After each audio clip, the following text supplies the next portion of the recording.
Stretton. Thank you very much, Mr Deputy Speaker, and I rise today to speak about Hazem Hamouda, a 55-year-old father of 6 from Caribbean, my electorate, who has been detained in Egypt now for over 14 months. And, Mr Deputy Speaker, I acknowledge the presence in the gallery today of Hazem's wife, Evelyn, his daughters, Lamise, Jasmine and Amira, and also his granddaughter, Amalia, I should say. Mr Deputy Speaker, the nightmare for the Hamouda family began back on 25 January 2018 when Hazem landed in Cairo for a 2-week holiday with his family.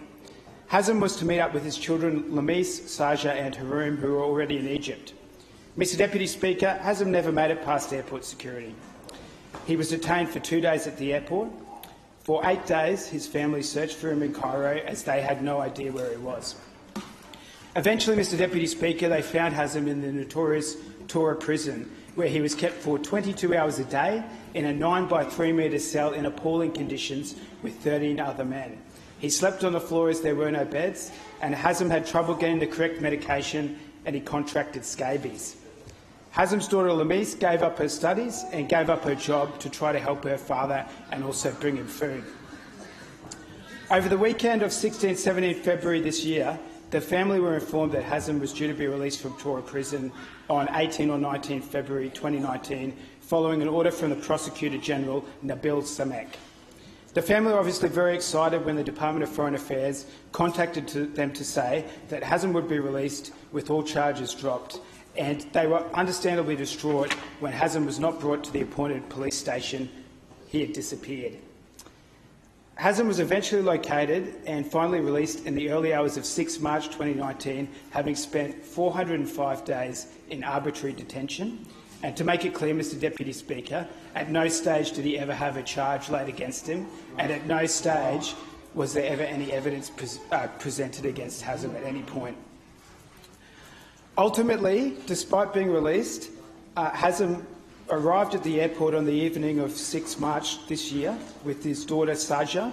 Their passports were confiscated, and Hazem was informed that because he had been in Egypt for more than 6 months, despite the fact the only reason for him staying longer than 6 months was his detention by Egyptian authorities, he was required to produce a national ID document or a birth certificate and a military service exemption permit.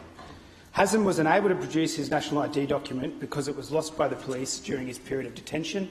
Plainclothes national security officers were present at the airport when he was refused the ability to leave the country, causing Hazem significant distress and concern he would again be arrested. He requested sanctuary in the Australian Embassy, but this request was refused. Hazem has since requested the support of the federal government to obtain the relevant documents he needs to be able to leave the country, and this support has also been refused. Currently, Hazem is stuck in Cairo waiting for a military exemption certificate, and the hearing is happening this Saturday. While the federal government has been offering consular assistance to the family, this assistance has been limited. And Mr Deputy Speaker, Hazem has requested further help from the federal government so that he can return back to my local community. And Mr Deputy Speaker, I strongly urge the federal government and the Minister for Foreign Affairs to do all they can to bring Hazem home.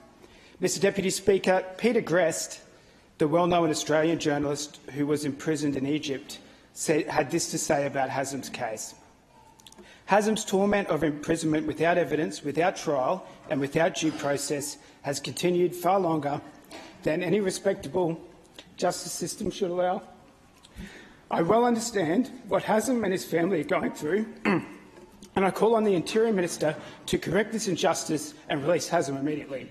I also urge Australia's Foreign Minister, Marise Payne, to do all she can to find the Australian national and have him return to his family in Brisbane. Mr Deputy Speaker, I want to conclude with the words of Hazem himself. He says, "Australia is home. It is my country. It is who I am. My release will be completed when I am reunited with my family back in Brisbane." Mr Deputy Speaker, Hazem may not be a famous sports star, he may not be a celebrity, but he is a local father in my community with a family who loves him. In fact, he's lived in Australia for over 30 years. Mr Deputy Speaker, it is well and truly time to bring Hazem home, back to his family and his local community where he belongs. Thank you, Member for Stretton. I call